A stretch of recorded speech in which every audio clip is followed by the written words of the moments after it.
understanding the phrase, dawn on, a guide for English learners. Hello everyone and welcome back to our English language learning series. In today's video, we are going to unravel the meaning behind the phrase, dawn on. This is a phrase that you might come across in books, movies, or in everyday conversation, and it has a very interesting way of conveying realization or understanding. So, let's dive right in and explore how and when to use dawn on in English.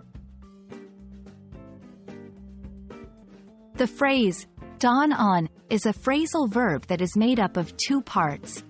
The verb, dawn, and the preposition, on.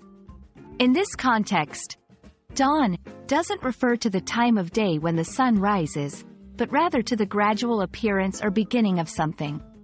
When something dawns on you, it means that you have just started to understand, realize, or become aware of it. The on in dawn on helps to indicate that this realization is coming to the person. Dawn on is usually followed by a person or a pronoun referring to a person. Here are a few examples to help illustrate how it is used in sentences.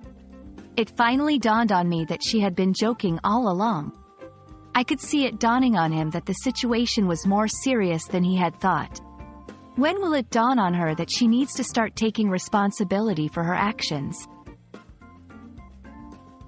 In these examples, dawn on is used to express that a person has come to a realization or has started to understand something that wasn't clear to them before. It's important not to confuse dawn on with just dawn. For example, incorrect, it finally dawned that I forgot my keys. Correct, it finally dawned on me that I forgot my keys. Notice how in the correct sentence, dawned on is followed by me, indicating who has come to the realization. That's all for today's lesson on the phrase, dawn on.